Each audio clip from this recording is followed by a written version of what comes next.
আজকে আমার বিয়ে হয়েছে। নতুন বউ সেজে আমি আমার বাসর রাতের খাটের উপরে বসে আছি তার অপেক্ষায়।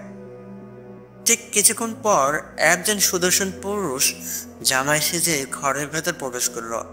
কিন্তু এ কি, সে তো বাতাসে উঠছে আর উঠতে উঠতে আমার কাছে আসছে। এটা কি করে সম্ভব? সে আমার কাছে এসে বসলো। আমি তাকে বলি, আপনি কে?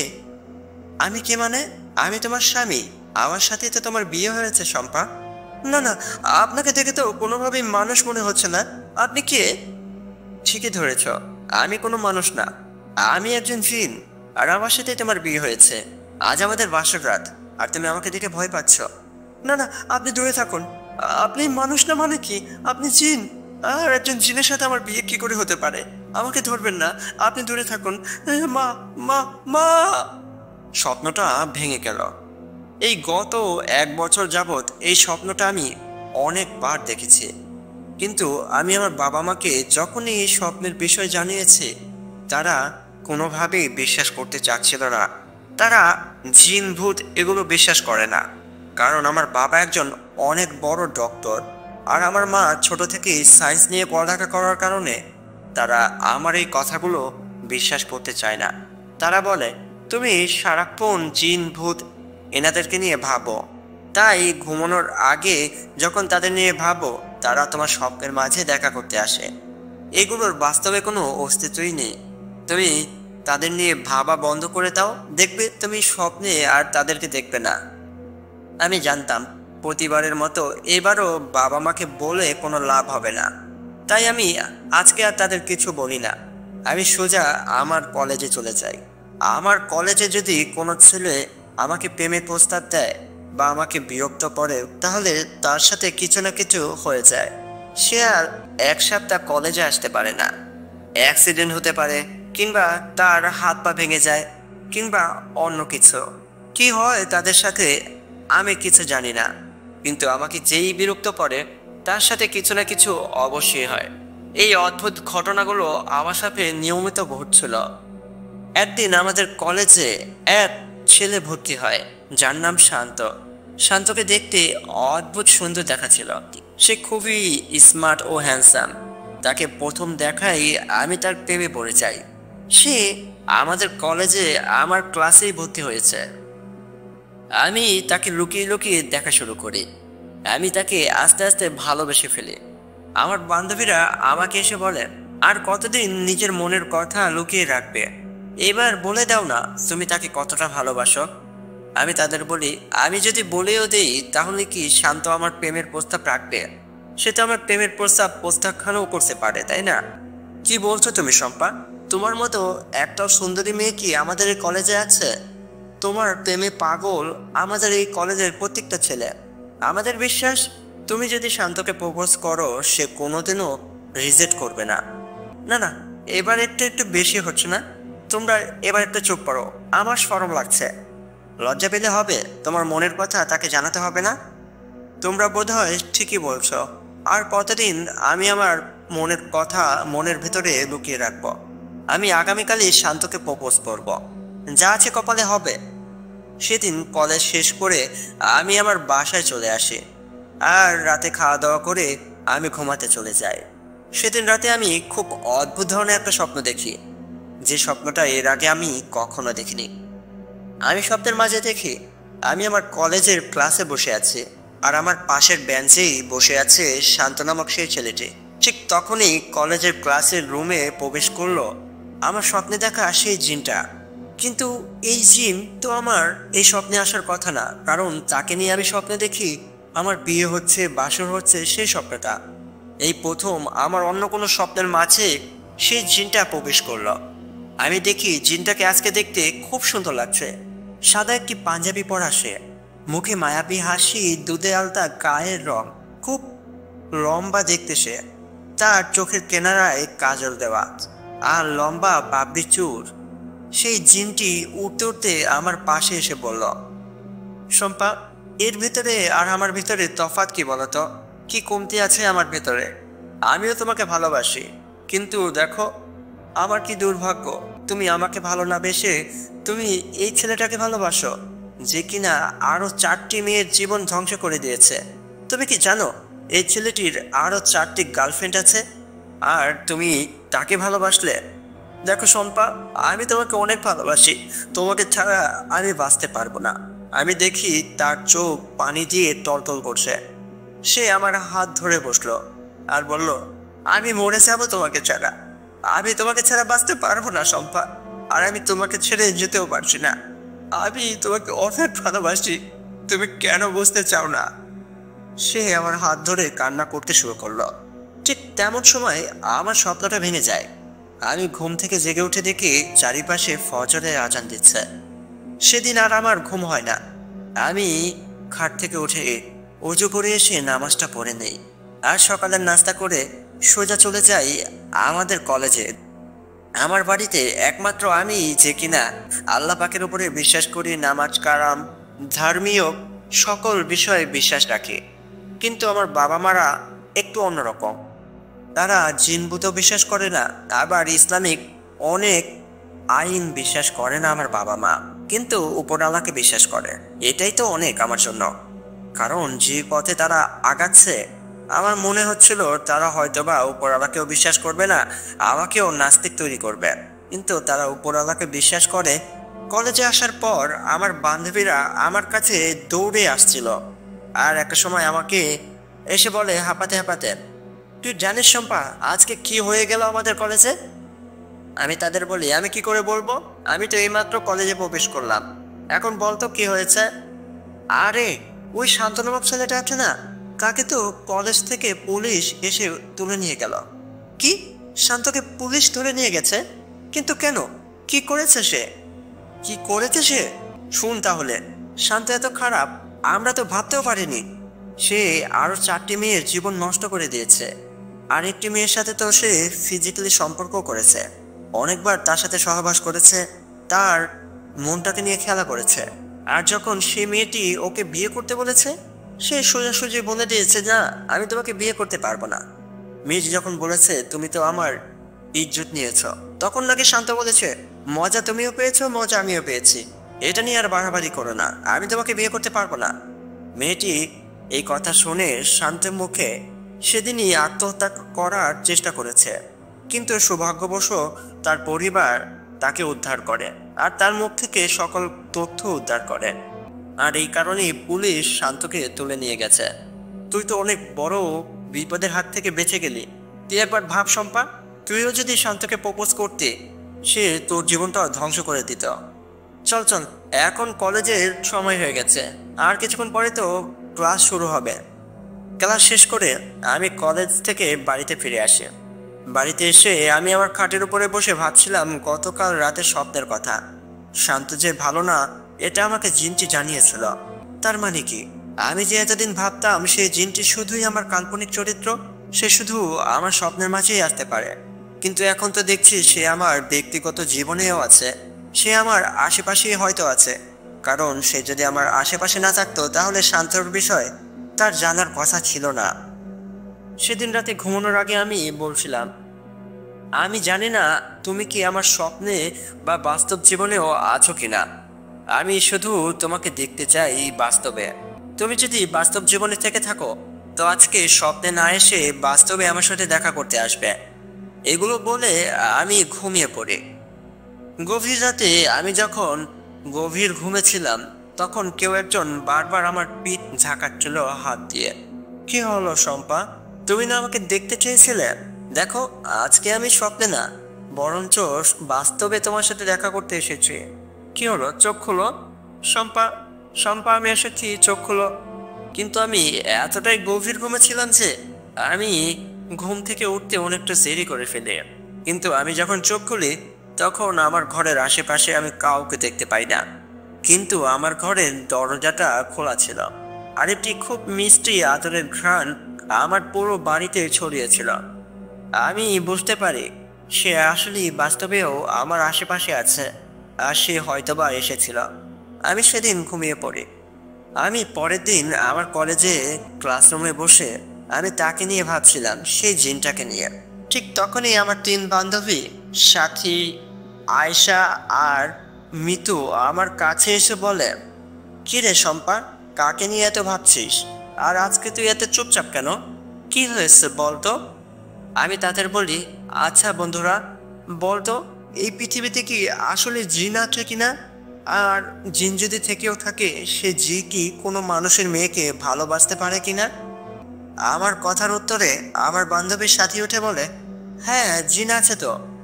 আর আমাদের গ্রামের ইমাম সাহেবের সাথেই তো একজন জিন আছে। তোরা কি জানিস আমাদের গ্রামের ইমাম সাহেবে একজন জিনকে বিয়ে করেছে, তার বউ একজন জিন। কি? তার বউ একজন জিন? কে বলছিস সাথে? আরে হ্যাঁ, সে একজন জিনকে বিয়ে করেছে। আর তার বউয়ের মাধ্যমেই তো সে কবিরাজি চিকিৎসা শুরু করেছে। আমাদের গ্রামের সকলেই এই বিষয়টায় অবগত। তারা সকলেই জানে আমাদের গ্রামের ইমাম সাহেবের বউ একজন জিন। আমাদের জগতে জিন আছে, আর তারা আমাদের আশেপাশেই থাকে। কিন্তু সম্পাদ, তুই তাদের বিষয়ে এত কিছু কেন জানতে চাচ্ছিস? দোস্ত, আমাকেও না একজন জিন এসে প্রপোজ করেছে। আমি আমার বান্ধবীদের সবকিছু খুলে বলে, দেখ শম্পা, এই বিষয়টা তোর বাবা মাকে জানানো উচিত। আরে আমি আমার বাবা মাকে এর আগে অনেকবার জানিয়েছি, কিন্তু তারা বিশ্বাস করতে চায় না। তোরা তো জানিস আমার বাবা মা ডক্টর, আর তারা কোনোভাবেই এই বিষয়টা বিশ্বাস করতে চায় না রে। কিন্তু শম্পা, আমার মনে হচ্ছে তোকে তোর বাবা মাকে ভালোভাবে বোঝানো উচিত। তুই তাদের বুঝিয়ে বল, আমাদের বিশ্বাস তারা বুঝতে পারবে। ঠিক আছে, আজকেও বাড়িতে গিয়ে বাবা মার সাথে এই বিষয়ে কথা বলবো, কিন্তু মনে হয় না কোনো লাভ হবে। সেদিন কলেজ শেষ করে আমি বাড়িতে এসে আমি আমার বাবা মার জন্য অপেক্ষা করতে থাকি, কখন তারা অফিস থেকে বাড়িতে ফিরবে। বিকেল 4টা বাজে বাবা মা বাড়িতে ফিরে। সন্ধ্যের পর দিয়ে আমি আমার বাবা মার ঘরের সামনে এসে বলি, বাবা, আমি কি ঘরের ভেতর প্রবেশ করতে পারি? হ্যাঁ হ্যাঁ, ঘরে আসো, ঘরে এসে বসো শম্পা, কি হয়েছে? আমি আমার বাবা মাকে বলি সবটা খুলে। বাবা মা আমার কথা শুনে তো হাসতে হাসতে মরে যায়। বাবা মা বলে, তোমাকে কতবার বলেছি জিন ভূত এগুলোর কোনো অস্তিত্ব নেই, এগুলো তোমার চিন্তা ভাবনা। ঠিক আছে, তুমি এক কাজ করো, তোমার শফিক আঙ্কেল আছে না, তার সাথে আগামীকাল গিয়ে দেখা করো তো। সে তোমাকে কিছু পরীক্ষা করবে।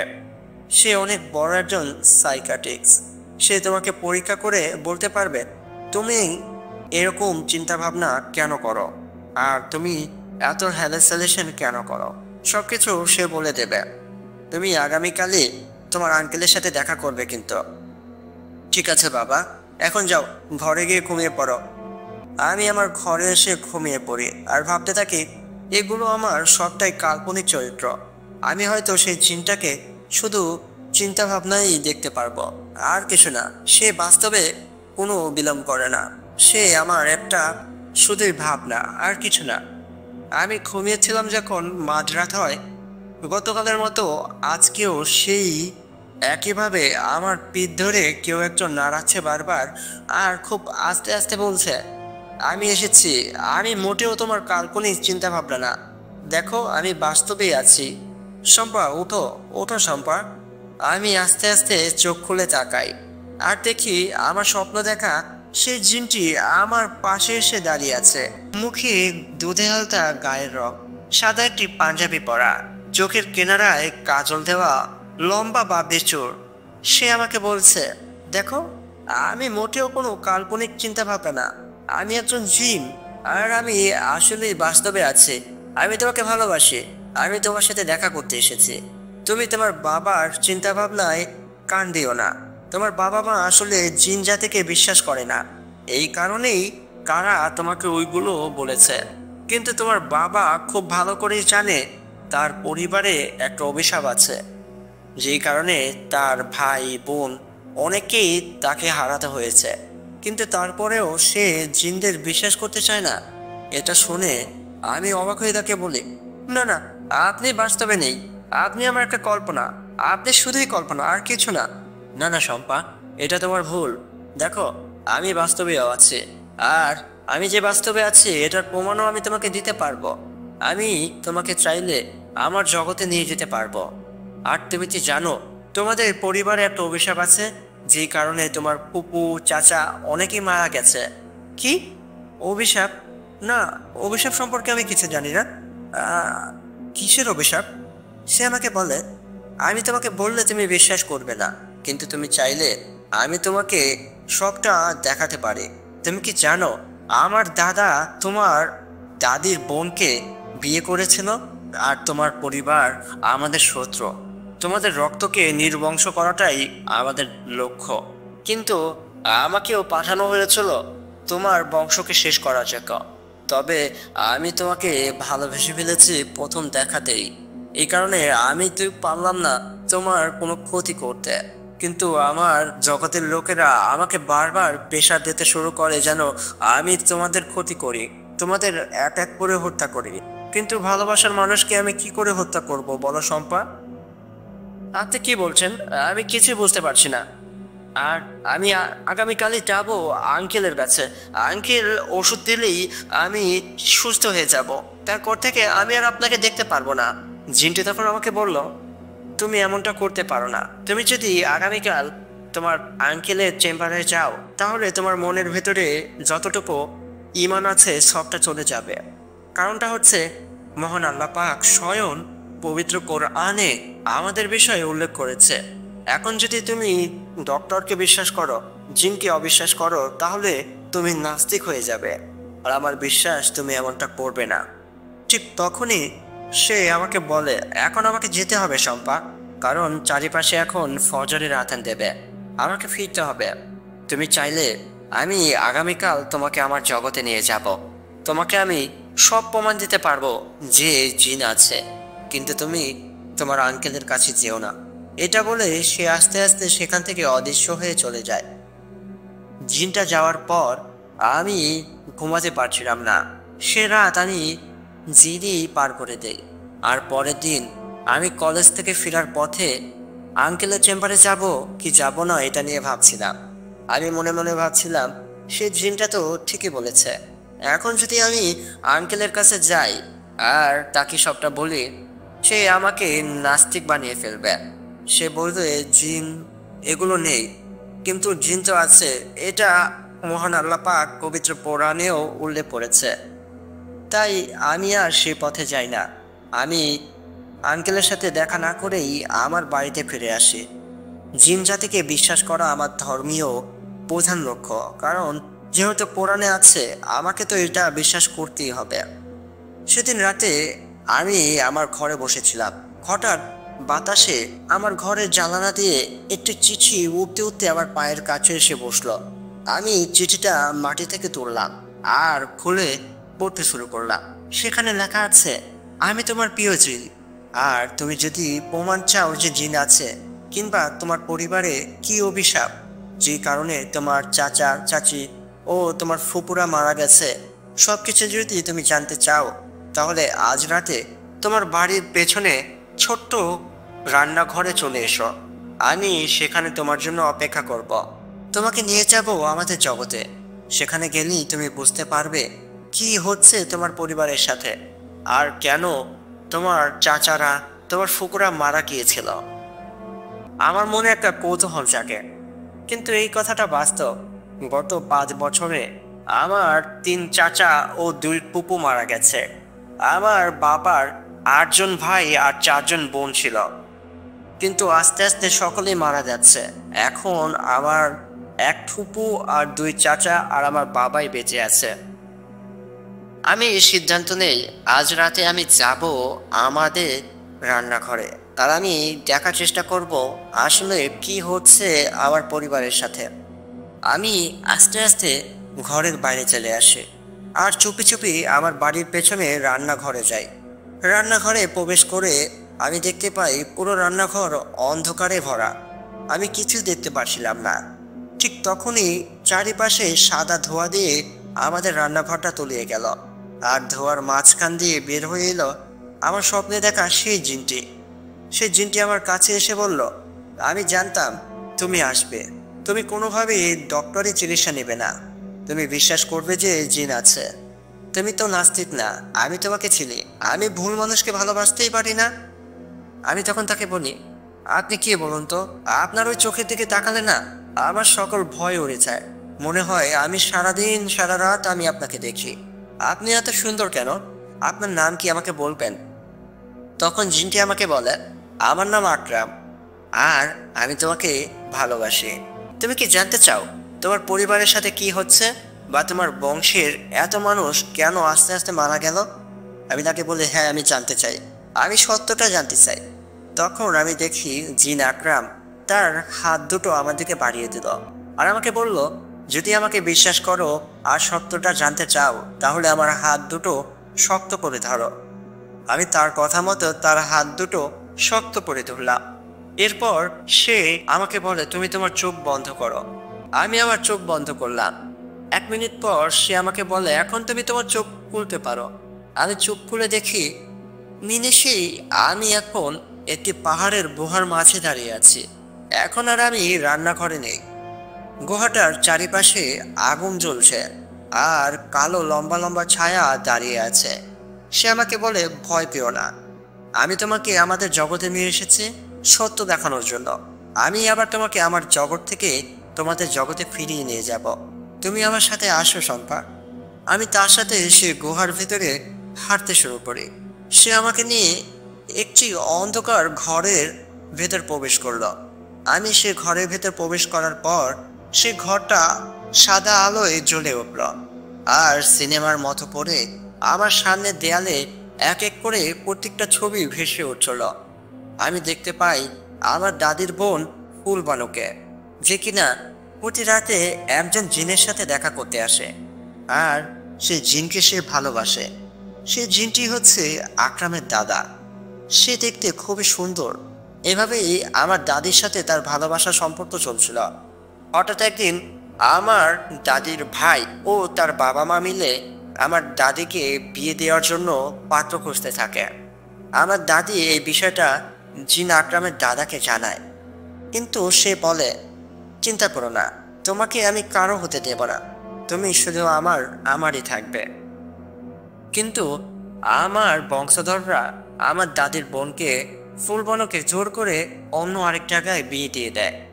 সেদিন রাতেই সেই জিন আকরামের দাদা, যে কিনা আমার দাদিকে ভালোবাসত, সে আমার দাদির বাসর ঘরে উপস্থিত হয় আর তাকে বলে, তোমাকে বলেছিলাম তুমি আমার হয়ে থাকবে, তারপরেও তুমি অন্য কাউকে বিয়ে কি করে করতে পারো?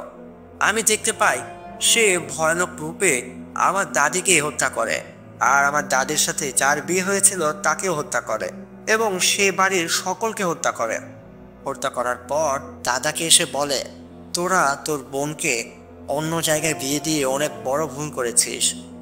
এখন থেকে তোদের বংশধরকে আমি এক এক করে হত্যা করব। তোরা কেউ বাঁচতে পারবি না আমার হাত থেকে। এরপর আস্তে আস্তে আমার বংশধরকে সে হত্যা করতে শুরু করে, কিন্তু একটা পর্যায়ে সে খুব আফসোস করতে শুরু করে। আমি এগুলো দেখছিলাম দেয়ালের মাঝে। সে আফসোস করতে শুরু করে কারণ সে নিজ হাতে তার ভালোবাসার মানুষটাকে হত্যা করেছে।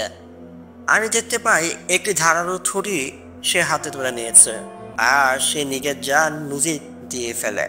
সে মরে যাওয়ার পর তার আশেপাশে অনেক ছায়ারা এসে ঘিরে দাঁড়ায়। তখনই আমি বুঝতে পারি সকলে মিলে বলছে যে আমাদের রাজা মরে গেলেও তার প্রতিশোধ মরেনি। সকল ছায়ারা মিলে সেই লাশটাকে নিয়ে কোনো অজানা পথে কাঁধে করে হাঁটা দিল, আর অন্ধকারে মিলিয়ে গেল পুরো ঘর। আমি আর আকরাম ঘরের বাইরে আসি। আমি আকরামকে বলি, এগুলো কি আসলে ঘটেছে? আকরাম বলে, হ্যাঁ এগুলো আসলে ঘটেছে, যা যা তুমি দেখলে সবটা ঘটেছে। এটা অনেক আগের একটা প্রতিশোধ। তোমাদের রক্তকে নির্বংশ করাটাই হচ্ছে আমাদের দায়িত্ব। আমার দাদা মরে যাওয়ার পর আমার বংশধরের ভিতরে প্রত্যেকে তোমার বংশধর থেকে এক এক করে হত্যা করছিল, কিন্তু আমাকে যখন তোমাদেরকে হত্যা করানোর জন্য পাঠানো হলো, আমি তোমাদের হত্যা করতে যখন তোমাদের বাড়িতে উপস্থিত হই, তোমাকে দেখে আমি পাগল হয়ে যাই আর তোমার প্রেমে পড়ে যাই। আমি আস্তে আস্তে তোমার প্রতি দুর্বল হয়ে যাই। এই কারণে আমি তোমাকে ও তোমার পরিবারকে হত্যা করতে পারছিলাম না। কিন্তু শম্পা, এখন আমার জগতের লোকজনেরা বুঝে গেছে যে আমি তোমাদেরকে হত্যা করতে চাই না। এই কারণে তারা সিদ্ধান্ত নিয়েছে তারা নিজেরাই তোমাদের হত্যা করবে। আমি জানি না আমি কতক্ষণ তোমাদের রক্ষা করতে পারবো, কিন্তু তোমরা সাবধানে থেকো। কি? চিতা জিন আমাদেরকে হত্যা করতে চায়, কিন্তু আকরাম, এই বিপদের হাত থেকে বাঁচার কি কোনো উপায় নেই? আমি দেখছি কি করা যায়, তুমি ভয় পেও না শম্পা। আমি যত দ্রুত সম্ভব এই বিপদের হাত থেকে বাঁচার রাস্তা বের করব। কিন্তু চলো, এখন তোমাকে তোমার জগতে ফিরিয়ে নিয়ে যাই। আমি আকরামের হাতটা আবার ধরি আর চোখ বন্ধ করে ফেলি। আর 1 মিনিটেই আমি আমার সেই রান্নাঘরে আবার চলে আসি। আকরাম আমাকে বলে, আমি সমাধান খুব তাড়াতাড়ি নিয়ে আসব। আমি আকরামের কথা মতো আমার ঘরে চলে আসি। তার পরের দিন রাতে আমি যখন ঘুমিয়েছিলাম, আমার দরজায় কেউ বা কারা অনেকবার জোরে জোরে টোকা দিতে শুরু করে। আমি ঘুম থেকে উঠে দরজাটা খুলে দেই।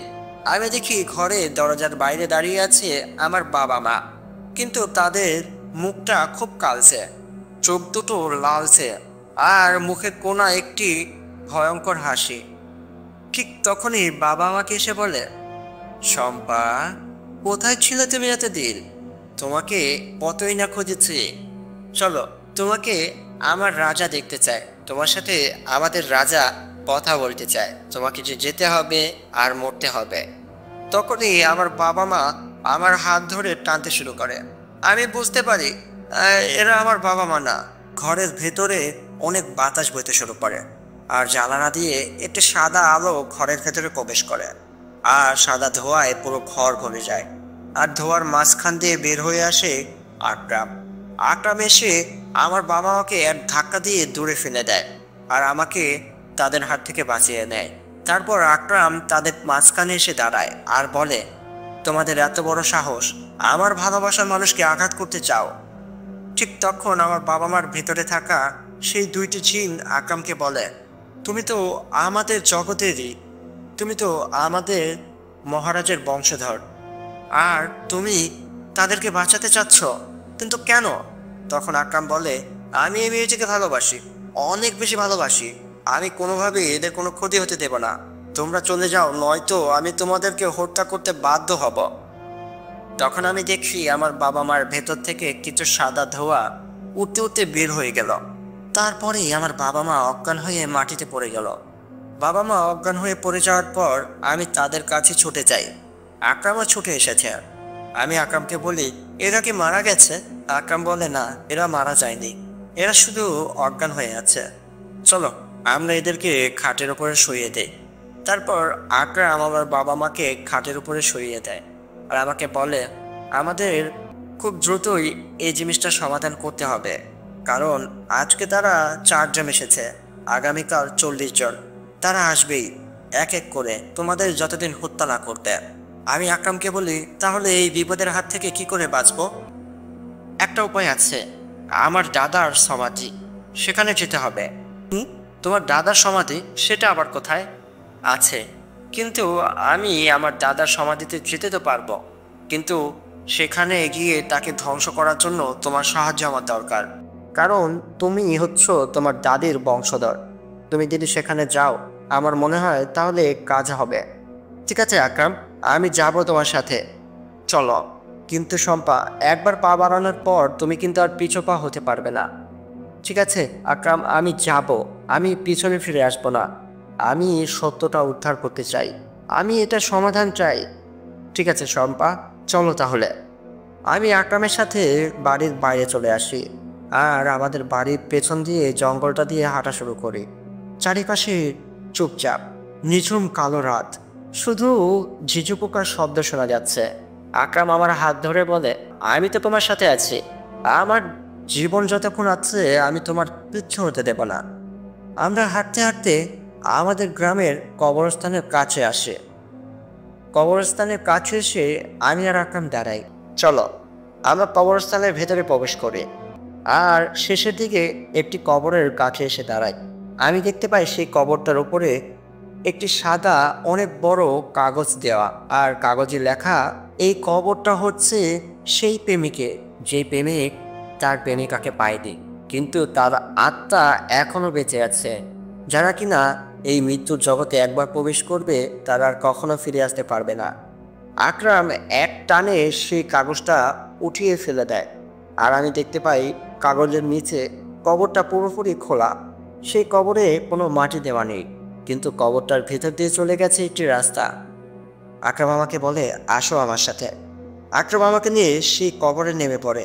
আর সেই ছোট্ট রাস্তা দিয়ে আমি আর আকরাম প্রবেশ করি একটি অনেক বড় পাথরের গুহার ভিতরে। এই কবরের ভেতরে যে এত বড় পাথরের গুহা আছে, এটা মানুষ কোনোভাবেই বিশ্বাস করতে পারবে না। আকরাম আমাকে নিয়ে সেখানে প্রবেশ করার পর আমি দেখতে পাই গুহাটা পুরোপুরি অন্ধকার, কিন্তু একটি পাশে আলো জ্বলছে, দুই পাশে দুইটি মশালের আলো। আমি দেখতে পাই সেই দুইটি মশালের আলোর মাঝে একটি অনেক বড় পাথরের সমাধি। আকরাম আমাকে নিয়ে সেখানে যায় আর আমাকে বলে এই পাথরের কবরের ভেতরে শুয়ে আছে আমার দাদার মৃতদেহ, কিন্তু সে মরে গেলেও তার আত্মা এখনো বেঁচে আছে, যে কিনা তার গোলামদের মাধ্যমে তোমার পরিবারকে এক এক করে হত্যা করছে। ঠিক তখনই সেই পাথরের সমাধি কাঁপতে শুরু করে আর আস্তে আস্তে সেই পাথরের কবরের মুখটা খুলে যায়। আমি দেখতে পাই সেই কবরের ভেতর থেকে কি ভয়ানক শরীর উঠে এলো। তার চোখ দুটো চোখের জায়গায় নেই, যাকে দেখতে খুবই ভয়ানক দেখাচ্ছিল, যার পুরো শরীরের মাংস ধীরে ধীরে পচে পচে পড়ে যাচ্ছে। সে একটি ভয়ানক হাসি দিয়ে আমাকে বলে, কে কে আমাকে জাগানোর চেষ্টা করলো? কার এত বড় সাহস? তারা কি জানে না যে এই মৃতদের দুনিয়ায় আসার পর আর ফিরে যাওয়ার কোনো রাস্তা নেই? ঠিক তখনই আকরাম তাকে বলল, দাদা আমি এসেছি, তোমার বংশধর। আমি তোমার কাছে সাহায্য চেতে এসেছি, তুমি দয়া করে আমাদের কোনো ক্ষতি করো না। ঠিক তখনই সে ভয়ানক অবয়বটি আমাদেরকে বলে, হিরে আকরাম, তুই তো আমার বংশধর রে, তোকে তো একটা কাজে পাঠিয়েছিলাম, কিন্তু তুই তুই কেন এসেছিস সেই মানুষের মেয়েটাকে নিয়ে এখানে? এই হচ্ছে আমার ভালোবাসার মানুষ দাদা, কিন্তু এই হচ্ছে সেই বংশধরের একজন যাকে তুমি হত্যা করতে বলেছো আমাকে। আমি কি করে হত্যা করব আমার ভালোবাসার মানুষকে? দাদা আমি পারবো না, তুমি ওদেরকে মাফ করে দাও না। তখনই সেই ভয়ানক অবয়ব আমাদেরকে বলে, ভালোবাসা? আমিও তো ভালোবেসেছিলাম কোর দাদির বোনকে, আমিও ফুলবানুকে অনেক ভালোবাসতাম, কিন্তু তার পরিবার তার থেকে আমাকে আলাদা করে নিয়েছে। আর সেই পরিবারকে আমি কি করে ছেড়ে দেব? তাদেরকে তো মরতেই হবে, এক এক করে আমি সকলকে মেরে ফেলব। আমি তখন এগিয়ে গিয়ে বলি, আপনি এমনটা করতে পারেন না, আপনি ফুলবানুকে অনেকটা ভালোবাসতেন, কিন্তু আপনি নিজেই কিন্তু তার জীবন নিয়েছেন। আপনি তার জন্য অপেক্ষা করেননি, সে কিন্তু জানিয়েছিল তার পরিবার তার বিয়ে ঠিক করছে, কিন্তু আপনি কিছুই করেননি। এখানে ভুল আপনারও আছে, আপনি চাইলেই কিন্তু তাকে নিয়ে আপনাদের জগতে চলে যেতে পারতেন, কিন্তু আপনি এমনটা করেননি। আপনি ভালোবাসার অপমান করেছেন, আর এখন আপনি আমাদের শাস্তি দিচ্ছেন। শাস্তি পেলে তো আপনারও পাওয়া উচিত। তখনই সেই ভয়ানক দেখতে অবয়বটি গর্জিয়ে ওঠে আর আমাকে বলে, বাত্তামিজ, চুপ করো, আমি যা বলবো তাই হবে। তোমাদের শাস্তি পেতে হবে, তোমাদের মরতে হবে, তোমরা মরবে, তোমাদের মরতেই হবে। এটা বলে সে হাসতে শুরু করে। ঠিক তখনই আমি দেখতে পাই সেই ভয়ানক দেখতে অবয়বের পিছনে এক এক করে 40টি কালো ছায়া এসে দাঁড়ালো। ঠিক তখনই আকরাম সেই দেয়ালে থাকা একটি মশাল হাতে তুলে নিল আর বলল, এছাড়া আমার আর কোনো রাস্তা নেই, আমাকে এমনটা করতেই হতো। এটা বলে সেই মশালটি সেই পাথরের কবরের দিকে ছুঁড়ে মারল। মশাদের আগুনে সেই দেহটা আস্তে আস্তে জ্বলতে শুরু করলো আর সেই চিৎকার, কি যে ভয়ানক চিৎকার দিয়ে সেই দেহটা বলতে শুরু করলো, না এটা হতে পারে না, প্রতিশোধ শেষ হতে পারে না, আমি মরতে পারি না। এটা বলে সেই পাথরের মুখটা আবারও বন্ধ হয়ে গেল। চিরতরে মিলিয়ে গেল সেই আত্মা, যে আত্মা প্রতিশোধের লোভে এতদিন পর্যন্ত বেঁচেছিল। সে আত্মা মরার পর আকরাম সেই 40 জন জিনের উদ্দেশ্য বলল, দেখো আমার দাদা মারা গেছে, তার মানে এখন আমি তোমাদের রাজা, আর আমি যেহেতু তোমাদের রাজা, তো আমি যেই হুকুম করব সেটা তোমরা শুনতে কিন্তু বাধ্য। তখন সেই 40টি জিন বলে, অবশ্যই এখন তুমি আমাদের রাজা, কারণ এখন আমাদের আসল রাজাও আর বেঁচে নেই, তার আত্মাও আর বেঁচে নেই। ঠিক আছে, তুমি কি চাও? তখন আকরাম তাদের বলে, আমি চাই তোমরা আর কেউ আমার ভালোবাসার মানুষের পরিবারকে কষ্ট দেবে না, আমি চাই তাদের আর কোনো ক্ষতি করবে না। তখন সেই 40টি জিন বলে, ঠিক আছে, আপনি যেহেতু আমাদের রাজা, এখন থেকে আপনি যা বলবেন তাই হবে। এটা বলে সেই 40টি জিন সেখান থেকে উধাও হয়ে গেল।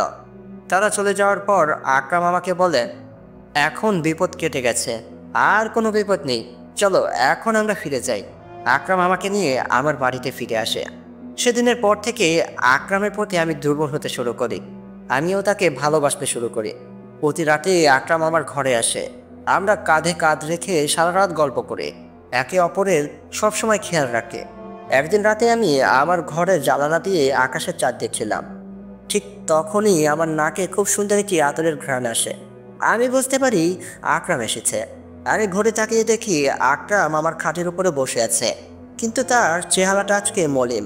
সে খুব মন খারাপ করে বসে আছে। আমি আকরামের কাছে গিয়ে বলি, কি হয়েছে, তোমার মনটা খারাপ কেন, আর তুমি এত কি ভাবছ? আকরাম আমাকে বলে, অনেক বড় একটা বিপদ চলে এসেছে। কি করে বুঝতে পারছি না আমি বিপদটার সামনাসামনি হব। আমি আকরামকে বলি, কি হয়েছে আমাকে বলো। আকরাম তখন আমাকে বলে, আমাদের এই জগতে অনেকগুলো রাজা সম্রাট আছে, তেমনি একজন সম্রাট আমাকে চিঠি পাঠিয়েছে। তার কাছে অনেক জিন গোলাম আছে। সে 1000 জিনেদের মাধ্যমে আমাকে খবর পাঠিয়েছে যে আমি নাকি ভুল করেছি একজন মানুষের মেয়েকে ভালোবেসে। এই কারণে সে আমাদের সাথে দেখা করতে চায়। আমাদেরকে তার ওইখানে যেতে বলেছে, আর প্রমাণ দিতে বলেছে যে আমরা একে অপরকে আসলেই সত্য ভালোবাসি। কারণ সে বিশ্বাস করতে পারছে না একজন জিন একটা মানুষের মেয়েকে বিয়ে করতে পারে বা তাকে ভালোবাসার কথা মাথায় আনতে পারে। কারণ জিনেদের জগতে আছে সুন্দরী পরী, আর সুন্দরী পরী রেখে জিনেরা কেনই বা মানুষের প্রেমে পড়তে যাবে। কে ভাবছে আমরা যা করছি এটা ভালোবাসা না, এটা নোংরামি। আমি আকরামকে বলি, ঠিক আছে, সে যেহেতু প্রমাণ চায়, তাহলে আমরা প্রমাণ করে দেব যে আমরা আসলেই একে অপরকে মন থেকে ভালোবাসি। আমাদের এটা নোংরামি না, আমাদের এটা পবিত্র ভালোবাসা। এটা আমরা প্রমাণ করে দেব সেই সম্রাটকে। সে বলে, সেই সম্রাটের নাম হচ্ছে আব্দুল্লাহ। আব্দুল্লাহ খুবই শক্তিশালী একজন জিন সম্রাট, কিন্তু সে আমাদের এই বাংলাদেশে থাকে না। সে আমাদের থেকে অনেক দূরে আফ্রিকার ঘন মরুভূমিতে থাকে। সেখানেই তার জগৎ, আর সে সেই জগতের একমাত্র সম্রাট। আর তার কাছে আছে অগণিত জিন সৈনিক, যারা কিনা তার কথায় সব কিছু করতে পারে। আমি তখন আকরামকে বলি, কিন্তু আমরা সেই আফ্রিকার সেই ঘন মরুভূমিতে কি করে যাব? আকরাম বলে, আমি আমার শক্তির মাধ্যমে সেখানে তোমাকে নিয়ে যেতে পারি, কিন্তু আমার ভয় হচ্ছে যদি সেখানে যাওয়ার পর তোমাকে আমি হারিয়ে ফেলি। আমি আকরামকে বলি, কিচ্ছু হবে না। আমাদের ভালোবাসা যদি সত্য থাকে আর আল্লাহ পাক যদি আমাদেরকে সাহায্য করে, তাহলে আমরা মরুভূমির বুকেও ভালোবাসার ফুল ফোটাবো। চলো আমরা সেখানে যাব। এরপর আকরাম আমাকে বলে, ঠিক আছে, তুমি যখন বলছো তাহলে তাই হোক, ধরো আমার হাত। আমি তখন আকরামের হাত ধরে খাটের ওপর থেকে দাঁড়িয়ে করি। তখনই চারিপাশ দিয়ে সাদা ধোঁয়া বইতে শুরু করে পুরো ঘরে। একটা সময় সাদা ধোঁয়া দিয়ে আমার পুরো ঘরটা তলিয়ে যায়। আর ধোঁয়া যখন কাটতে শুরু করে, আমি দেখতে পাই আমি আর আকরাম এখন মরুভূমির বুকে দাঁড়িয়ে আছি। অন্যদিকে আমি দেখতে পাই সূর্য অস্ত হচ্ছে, আর লাল রঙের বালু বাতাসে উড়ে বেড়াচ্ছে। আর আমার চোখের সামনে অনেক বড় একটি সোনার তৈরি দরজা, কিন্তু দরজার আশেপাশে আর কোনো কিছু দেখা যাচ্ছে না। আকরাম আমাকে বলে, এই দরজার ভিতর দিয়েই আমাদেরকে প্রবেশ করতে হবে সেই জগতে, যে জগতের মালিক হচ্ছে একমাত্র সম্রাট আব্দুল্লাহ, যার কথার বাইরে কেউ যায় না। আমি বলি, ঠিক আছে, তাহলে চলো। আকরাম আমাকে নিয়ে সেই দরজার ভিতর দিয়ে প্রবেশ করে। আমরা দরজার সামনে আসার সাথে সাথেই দরজাটা পুরোপুরি খুলে যায়, আর দরজার ভিতরে প্রবেশ করার পরেই দরজাটা আবার লাগিয়ে যায়। আকরাম আমাকে বলে, এই দরজাটা কোনো সাধারণ মানুষ চোখে দেখতে পায় না। আমি আর আকরাম সেই জগতের ভিতর প্রবেশ করার পর দেখতে পাই এটা একটা ভিন্ন ধরনের জগৎ। এখানে অনেক অনেক বাজার, দোকান আর মানুষের চলাফেরা, কিন্তু সকল মানুষগুলোই দেখতে অদ্ভুত। সবাই বাতাসে ভাসছিল। আকরাম আমাকে বলে, এরা সকলেই হচ্ছে জিন। ঠিক তখনই দুইটি লম্বা লম্বা জিন আমাদের কাছে এসে বলে, আমরা হচ্ছি সম্রাট আব্দুল্লাহর সৈনিক, আর সে খবর পাঠিয়েছে যে তোমরা আমাদের জগতে চলে এসেছ। সে তোমাদের জন্য অপেক্ষা করছে। চলো তোমাদেরকে আমাদের সম্রাটের কাছে নিয়ে যাই। তখন আমি আর আকরাম তাদের পেছনে পেছনে হাঁটতে শুরু করি। তারা অনেক লম্বা ছিল, পুরোপুরি পাহাড় সমান। এত লম্বা কোনো জিনও হতে পারে আমার জানা ছিল না। তারা আমাকে নিয়ে একটি প্রাসাদের সামনে আসে আর বলে, যাও, এই প্রাসাদের ভিতরেই তোমাদের পরীক্ষা শুরু হবে। তোমরা সম্রাট আবদুল্লাহর সাথে পরে দেখা করতে পারবে, কিন্তু এই প্রাসাদে প্রবেশ করার সাথে সাথেই তোমাদের জীবনের পরীক্ষা শুরু হয়ে যাবে। তোমরা কি একে অপরকে আসলেই ভালোবাসো কিনা সেটার পরীক্ষা। আমি আর আকরাম প্রাসাদের ভিতরে প্রবেশ করি। প্রাসাদের ভিতরে প্রবেশ করে দেখতে পাই পুরো প্রাসাদ ফাঁকা ও অন্ধকার, কিন্তু আমাদের মাঝখানে রাখা একটি আয়না। আকরাম আমাকে বলে, চারিপাশে মায়ার খেলা চলছে, কিন্তু ওই আয়নাটা দেখছো, ওটা আসলেই আছে। আমি আর আকরাম আয়নার সামনে গিয়ে দাঁড়াই। ঠিক তখনই একটি গায়েবী শব্দ আমাদের রুমের চারিপাশ ঘুরে বলছিল আমাদেরকে, তোমাদেরকে 3টি পরীক্ষা দিতে হবে। প্রথম পরীক্ষা, এই আয়নার মাঝে তোমাদেরকে দেখানো হবে তোমাদের সেই সব স্মৃতি, যেসব স্মৃতি তোমরা একান্তভাবে একে অপরকের প্রতি ভাবছিলে। আমরা দেখতে চাই তোমাদের মাথার ভেতরে আসলে কি সত্যকারই ভালোবাসা আছে কি নাই। আর দ্বিতীয় পরীক্ষা হচ্ছে আত্মবন্ধন পরীক্ষা। আমরা পরীক্ষা করব যে তোমরা আসলে কি একে অপরের জন্য প্রস্তুত কিনা। আর তৃতীয় পরীক্ষা হচ্ছে সব কিছু হারিয়ে আবার ফিরে পাওয়া, একটা অদ্ভুত পরীক্ষা। এই 3টি পরীক্ষার পর দিয়ে তোমাদেরকে চলতে হবে। যদি তোমরা এই 3টি পরীক্ষায় সফল হতে পারো, তাহলেই তোমাদেরকে আমার সাথে দেখা করানো হবে। তখনই আয়নার মাঝে আমরা দুজন দেখতে পাই আমাদের একান্ত কিছু স্মৃতি। আমি দেখতে পাচ্ছিলাম যখন আমি একা ছিলাম আর আকরামকে নিয়ে ভাবছিলাম সেগুলো। আমি আকরামকে কতটা ভালোবাসি এইগুলো আমি ভাবছিলাম। অপর থেকে আকরামও একই জিনিস ভাবছিল। তখনই আয়নার মাঝে ভেসে ওঠে, তোমাদের মাথার ভেতরে আসলেই সত্য সত্য ভালোবাসা আছে। ঠিক তখনই অদৃশ্য স্বর আমাদেরকে বলে, তোমরা আসলেই হয়তো বা একে অপরকে ভালোবাসো, কিন্তু এখনো আমি পুরোপুরি শিওর হইনি। তখনই অন্ধকার থেকে একটি ধারালো ছুরি আমাদের দিকে ছুঁড়ে মারা হয় আর বলে, এই ছুরিটি তোমরা হাতে তুলে নাও, কিন্তু তোমরা হাতে তুলে নেওয়ার পর তোমাদের দুজনের ভেতরে একজন এই ছুরিটি দিয়ে নিজেদের জান নিজেরাই নিয়ে ফেলবে। যদি তোমরা এমনটা করো তাহলে আমি বুঝতে পারবো তোমরা আসলেই একে অপরকে অনেক ভালোবাসো। কিন্তু দেখার বিষয় কে আগে এই ছুরিটি হাতে তুলে নেয়। তখন আমি আকরামের হাত শক্ত করে ধরি আর বলি, না না, তুমি ওই ছুরিটা ধরবে না, আমি আমার জান দিয়ে দেবো। আকরাম আমাকে বলে, না, আমি ওই ছুরিটা দিয়ে আমার নিচের জান দিয়ে দেবো, আমি মরে যাব, কিন্তু তোমার কোনো ক্ষতি হতে দেব না শম্পা, আমাকে ছেড়ে দাও। আকরাম আমাকে শক্ত করে ধরে রেখেছিল। আমরা একে অপরকে কোনোভাবেই ওই ছুরিটা ধরতে দিচ্ছিলাম না। এটা দেখে সেই অদৃশ্য স্বর আমাকে বলতে শুরু করে, আমি বুঝতে পারলাম তোমরা একে অপরের জন্য মরতেও পারো। তোমরা প্রথম পরীক্ষায় সাফল্য পেয়েছ। তখনই সেই ধারালো চাকুটা সেখান থেকে অদৃশ্য হয়ে যায় আর আয়নাটাও অদৃশ্য হয়ে যায়। এরপর সেই অদৃশ্য থাকা কণ্ঠ আমাদেরকে বলতে শুরু করে, এখন তোমাদের পরীক্ষা দিতে হবে বিশ্বাসের পরীক্ষা, যে তোমরা একে অপরকে সবসময় আগলে রাখতে পারবে কি পারবে না। তখনই সেই রুমের চিত্রগুলো বদলে যেতে শুরু করে। আমরা দেখতে পাই আমরা একটি আগুনের নদীর উপরে দাঁড়িয়ে আছি আর মাঝখান দিয়ে ছোট্ট একটি পথ চলে গেছে।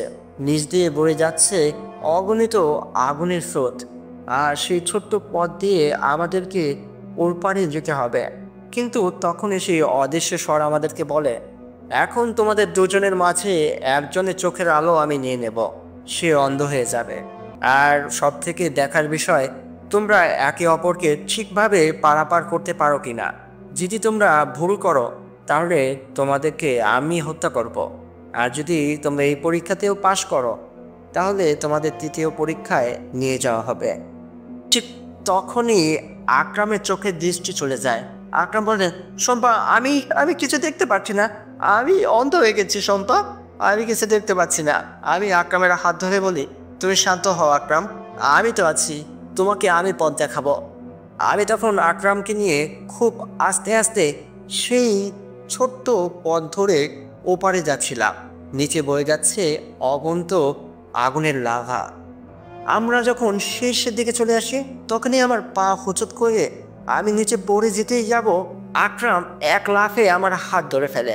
আকরাম চোখে দেখতে পারছিল না, কিন্তু বুঝতে পারছিল আমার বিপদ। আকরাম খুব কষ্ট করে আমাকে টেনে উপরে তোলে। তারপর খুব আস্তে ও সাবধানের সহিত আমরা উপরে চলে আসি। ঠিক তখনই অদৃশ্য কণ্ঠ আবারও বলে ওঠে, তোমরা দ্বিতীয় পরীক্ষাতেও পাশ করে ফেললে। ঠিক আছে ঠিক আছে, এখন তোমাদের মাঝে তৃতীয় পরীক্ষা শুরু করা হবে। এটা হচ্ছে লোভ পরীক্ষা।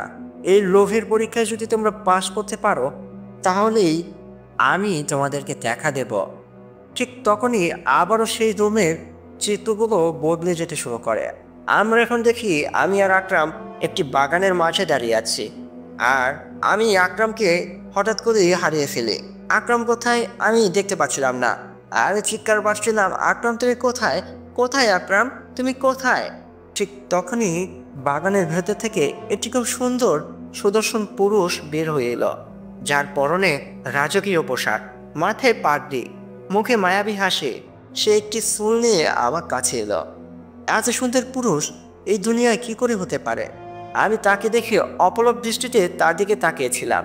তখন সেই পুরুষটি আমার কাছে এসে বলে, এই ফুলটি তোমার জন্য, এই নাও শম্পা। আমি তাকে বলি, আপনি কে আর কোথা থেকে এসেছেন? সে বলে, আমি একজন মানুষ, ভয় নেই, আমি কোনো জিন না, আর আমি তোমাকে ভালোবাসি। আমি অনেক দূর থেকে এসেছি, এই দেখো আমার কাছে কত ধন দৌলত। তখনই আমি দেখতে পাই সে তার পেছন দিয়ে অনেকগুলো সোনার বালা, গানের দুল আর গলার মালা আবার হাতে তুলে দেয়, আর বলে, তুমি যদি আমাকে বিয়ে করতে রাজি হও তুমি সারা জীবন সুখে থাকবে। এখন বলো, তুমি কি আমাকে বিয়ে করবে? আমি অপলক দৃষ্টিতে তখনও তাকিয়েছিলাম সেই সুদর্শন পুরুষটার দিকে। সেই সুদর্শন পুরুষ আস্তে আস্তে আমার হাতটা ধরে, সেই গোলাপ ফুলটা আমার দিকে এগিয়ে দেয়। আমিও তার মায়ায় পড়ে সেই ফুলটা হাতে তুলে নিই। যখন সে আমাকে জড়িয়ে ধরে আমিও তাকে জড়িয়ে ধরি, কিন্তু ঠিক তখনই আমার মনে পড়ে যায় আকরামের কথা। ছি, এ কি করছি আমি? আমি এক ধাক্কা দিয়ে সেই মানুষটাকে দূরে ফেলে দেই আর বলি, না না, আমি এটা করতে পারি না। আপনি যতটাই সুন্দর হন না কেন, আপনার কাছে যতই টাকা পয়সা থাকুক না কেন, আমি তো আকরামকে ভালোবাসি। আমি আপনাকে ভালোবাসতে পারবো না। আপনি চলে যান, আপনি চলে যান এখান থেকে। আমার আকরাম কোথায়? আকরাম, আকরাম তুমি কোথায় আকরাম? এটা বলে আমি কান্না করতে শুরু করি। আর অপরদিকে আকরামের সাথেও একই ঘটনা ঘটে। তাকেও একটি খুব সুন্দরী পরী দেখা করতে আসে। আসলে এটা একটা পরীক্ষা ছিল, কিন্তু আকরামও তার ভালোবাসার কাছে হার মানে না। আর সেই অদৃশ্য কণ্ঠ এবার বলে, তোমরা সকল পরীক্ষায় পাশ করে ফেলেছ, এবার পালা তোমরা আমাকে দেখবে। আমাদের রুমের সেই চিত্রটা এখন বদলে অন্যরকম একটা চিত্র তৈরি হয়। আমরা দেখি আমরা রাজপ্রাসাদের প্রধান কক্ষে দাঁড়িয়ে আছি, আর আমাদের সামনে দাঁড়িয়ে আছে সম্রাট আবদুল্লাহ। আবদুল্লাহ দেখতে খুব বয়স্ক হলেও দেখতে মাশাআল্লাহ খুব সুন্দর ও উঁচা লম্বা। সে আমাদের কাছে এলো। আমি লক্ষ্য করলাম তার চোখ দুটো আগুন দিয়ে জ্বলছে। সে আমাদের কাছে এসে বলল, আমি দেখে অবাক হচ্ছি যে একটা জিন আর একটা মানুষের মেয়েকে এতটা কি করে ভালোবাসতে পারে, আর অপরদিকে একটি মানুষের মেয়েই বা কি করে একটি জিনকে এতটা ভালোবাসতে পারে। কিন্তু যাই হোক, তোমরা একে অপরকে সত্যি সত্যি ভালোবাসো। আমি তোমাদেরকে কথা দিচ্ছি, তোমাদের ভালোবাসার সম্মান আমি রাখবো। তোমাদের বিয়ে হবে, তোমাদের বিয়ে অবশ্যই হবে। আমি নিজে শম্পার বাবা মার সাথে আজ রাতে কথা বলবো। এখন তুমি শম্পাকে তার জগতে নিয়ে যেতে পারো আকরাম। আমি আর আকরাম সম্রাটের থেকে বিদায় নিয়ে সেই মরুভূমির বাইরে চলে আসে, আর আকরাম তার ক্ষমতা বলে আমাকে আমার দুনিয়াতে নিয়ে আসে। আমি আমার ঘরে, এখনও রাত কাটেনি। আকরাম বলে, ঠিক আছে তাহলে, সম্রাট আবদুল্লাহ যেহেতু কথা দিয়েছে আমাদের বিয়ে হবে, তাহলে অবশ্যই সে তোমার বাবা মাকে বোঝাবে। তুমি এটা নিয়ে কোনো চিন্তা করো না। আমি তাহলে এখন আসি শম্পা, তুমি ঘুমিয়ে পড়ো। আকরাম আমার থেকে বিদায় নিয়ে অদৃশ্য হয়ে গেল। আকরাম চলে যাওয়ার পর আমি ঘুমিয়ে পড়ি। তারপরের দিন রাতে আমার বাবা মা একটা খুব অদ্ভুত স্বপ্নে দেখে। স্বপ্নের মাঝে সম্রাট তাদের সাথে দেখা করতে এসেছে। সম্রাট আমার বাবা মাকে বলে, দেখো, শম্পা একজন জিনকে ভালোবাসে, তার নাম আকরাম। সে মানুষ রূপে আগামীকাল তোমাদের সাথে দেখা করতে আসবে, আর তোমাদের দায়িত্ব তাদেরকে তুমি মেনে নেবে, তাদের বিয়ে দেবে। কিন্তু স্বপ্নের মাঝেই আমার বাবা মা বলছিল, না না, আমার মেয়েকে কোনো জিনের সাথে বিয়ে দিতে পারবো না। তখন সম্রাট আবদুল্লাহ তাদের বলে, তুমি কি জানো আকরাম তোমাদের জন্য কি কি করেছে? সে তোমাদের জীবন বাঁচিয়েছে। কেন, তুমি কি ভুলে যাচ্ছ তোমার চাচাতো বোন যাকে একটি জিন ভালোবাসতো, তার সাথে তোমার বাবা চাচা তারা কি করেছে? তুমি কেন ভুলে যাচ্ছ সেই অভিশাপের কথা? কিন্তু তুমি জানলে অবাক হবে যে তোমাদের পরিবার থেকে এই অভিশাপটা এখন উঠে গেছে, তোমাদের জীবন বেঁচে গেছে। তুমি যতই মুখে মুখে বলো জিন ভূত এগুলো হয় না, আমি তো জানি সবার আগে তোমরা এগুলো বিশ্বাস করো। কিন্তু তোমার মেয়েকে তুমি সেই অভিশাপের বিষয় জানাতে চাও না। কিন্তু তোমাদের সেই অভিশাপ তোমার মেয়ে আর আকরাম মিলে ধ্বংস করে দিয়েছে। তাদের ভালোবাসার কাছে সেই অভিশাপ ধ্বংস হয়ে গেছে। তাই আমি চাই তুমি তাদের ভালোবাসা মেনে নাও। আমার বাবা স্বপ্নের মাঝে সম্রাটকে বলে, কি বলছেন? আসলেই সেই অভিশাপ কেটে গেছে? আমি তো বিশ্বাসই করতে পারছি না। সম্রাট বলে, হ্যাঁ, তাদের জীবনের মায়া না করে তোমাদের জন্য তারা সেই অভিশাপ কাটিয়ে তুলেছে। আর আমি চাই তুমি এখন তাদের ভালোবাসা মেনে নাও। আমার বাবা মা স্বপ্নের মাঠে সম্রাটকে বলে, কিন্তু আকরাম, সে তো জিন, বিয়ের পর আমার মেয়েকে তাদের জগতে নিয়ে যাবে না তো? সম্রাট বলে, না না, যতদিন তোমরা বেঁচে আছো সে তার বউকে নিয়ে তোমাদের সাথেই থাকবে, কিন্তু তোমরা মরে যাওয়ার পর সে শম্পাকে নিয়ে তার জগতে চলে যাবে। আমার বাবা মা বলে, ঠিক আছে, আপনি যেহেতু বলছেন, আর আপনি যেহেতু মায়ার মাধ্যমে আমাদের দেখালেন কিভাবে সে আমাদের অভিশাপ কাটিয়ে তুলেছে তার জীবনে মায়া না করে, আমরা অবশ্যই তাদের ভালোবাসা রাখব। আগামীকাল আকরামকে আমার কাছে আসতে বলবেন, আমি তাদের বিয়ের ব্যবস্থা করব। পরের দিন আকরাম মানুষ রূপে বিকেল বেলায় আমাদের বাড়িতে আসে, আর বাবা মা তার সাথে কথা বলে। মানুষ রূপেও তাকে দেখতে মাশাআল্লাহ খুব সুন্দর লাগছিল। বাবা মা তাকে বলে, আমাকে সম্রাট জিন সব কিছু বলেছে, কিন্তু আকরাম মনে রাখো, কথা ওইটাই রইল, যতদিন আমরা বেঁচে থাকবো আমার মেয়ের সাথে তুমি আমাদের বাড়িতেই থাকবে, তাকে তোমার জগতে নিয়ে যেতে পারবে না। আকরাম বলে, ভয় নেই, আমি তাকে আমার জগতে নিয়ে যাব না, তাকে আপনার বাড়িতেই রাখবো, আমিও আপনার বাড়িতে থাকবো মানুষ রূপে। আমি আপনার অন্য আরেকটি ব্যবসা সামলাবো, আমি মানুষ রূপেই আপনাদের জগতে থাকবো, কিন্তু আমি সম্পাকে ছাড়া বাঁচতে পারবো না। বাবা বলে, ঠিক আছে, তাহলে আজ থেকে 4 দিন পর তোমাদের বিয়ের ব্যবস্থা করা হলো। তার একদিন পর বাবা মা আমাদেরকে কিছু টাকা দেয় আর বলে বিয়ের কেনাকাটা করার জন্য। আকরাম আমাকে নিয়ে বিয়ের কেনাকাটা করার জন্য অনেক বড় একটা শপিং মলে আসে। আমরা অনেক কিছু কিনি আর অনেক পরিকল্পনা করতে থাকি কি কি করব বিয়ের পর। আমি আকরামকে বলি, আকরাম, বিয়ের পর কি তুমি বাচ্চা নেবে? আমার ঘরে কি তোমার সন্তান আসবে? আকরাম আমাকে বলে, সেটা আমি বলতে পারছি না, তবে উপরওয়ালা যদি চায় তাহলে আমাদের ঘর আলো পরে অবশ্যই কোনো সন্তান আসবে। আমরা বিয়ের কেনাকাটা শেষ করে বাড়িতে ফিরি। দেখতে দেখতে 3 দিন চলে যায়। 4 দিনের ভিতর আমাদের বিয়ের আয়োজন করা হয়। বাড়ি ভর্তি মেহমান। সকলে আকরামকে দেখে বাবা মার অনেক প্রশংসা করতে শুরু করে আর বলে, দেখে শুনে এত সুন্দর একটা পুরুষকে তুমি ধরে নিয়ে এলে। এত সুন্দর পুরুষ আমরা কোথাও কখনো দেখিনি। তোমাদের পছন্দ আছে পথে, তোমার মেয়ে খুব সুখে থাকবে দেখো। আমার বাবা মাও এসব প্রশংসা শুনে খুব খুশি হয়। সেদিন রাতে আমাদের বিয়ে পড়ানো হয়। আমি বাসর রাতে বউ সেজে বসেছিলাম, ঠিক তখনই আকরাম ঘরে প্রবেশ করে। আমি আকরামকে বলি, আকরাম, তুমি জানো আমি এই স্বপ্নটা কতবার না দেখেছি। আমি স্বপ্নের মাঝে দেখতাম তুমি জামাই সেজে ঠিক একই রূপে আমার কাছে এসে বসতে। আজকে দেখো, ওপর আল্লাহর অসীম রহমতে আমার সেই স্বপ্নই বাস্তব আকারে পূর্ণতা পেল। আমি তোমাকে পেলাম, আর আজকে আমাদের বাসর রাত। আকরাম আমার কাছে এসে বসে আর বলে, দেখেছ, আমি জানি যে আমাদের ভালোবাসা অবশ্যই পূর্ণতা পাবে। আর সেই স্বপ্নের কথা বলছো, সত্য কথা বলছো কি জানো, আমি কখনোই তোমাকে স্বপ্নের মায়া দেখাইনি। তুমি কেন সেই স্বপ্ন দেখতে আর স্বপ্নের মাঝে আমাকে দেখতে আমি জানি না, কিন্তু আমি কখনোই তোমাকে স্বপ্নের মাঝে আসিনি। আমি শুধু একবার এসেছিলাম স্বপ্নের মাঝে, যেটা কিনা উঠে শান্তকে নিয়ে যে স্বপ্নটা দেখেছিলে সেই স্বপ্নের মাঝে। তাও আসতাম না, তোমাকে সাবধান করার জন্য আমি এসেছিলাম, কিন্তু সেই বাসরটাতে স্বপ্নটা আমি তোমাকে দেখাইনি। সেটা তোমাকে উপর আলা দেখিয়েছিল, যেটা কিনা তোমার ভবিষ্যতের স্বপ্ন ছিল। দেখো, আজকে সেই স্বপ্নই বাস্তব আকারে পূর্ণতা পেল। এখন বলো, তুমি বিয়ের পর আমার সাথে কোনো ঝগড়াঝাটি করবে না তো? আমি আকরামকে বলি, কি মনে করেছো হ্যাঁ? তুমি জিন বলে কি তোমার সাথে আমি ঝগড়া করতে পারবো না? তোমার সাথে আমি আরো বেশি ঝগড়া করব। তোমাকে আমি অনেক মারবো যদি তুমি কোনো ভুল করো। দেখো আকরাম, আমার জীবনে তুমি একমাত্র ব্যক্তি যার সাথে আমি সুখ দুঃখের সব কিছু শেয়ার করব। আর আকরাম, আমার বাবা মা মরে গেলে কি তুমি আমাকে তোমার জগতে নিয়ে যাবে? আকরাম বলে, কেন তাদের মৃত্যু কামনা করছো? হ্যাঁ, মৃত্যুর কথা স্মরণ করা ভালো। দেখো, কেউ চিরস্থায়ী না। অবশ্যই তোমার বাবা মা মরে যাবে। যেদিন তারা মরে যাবে, আমি তোমাকে আমার জগতেতে নিয়ে যাব।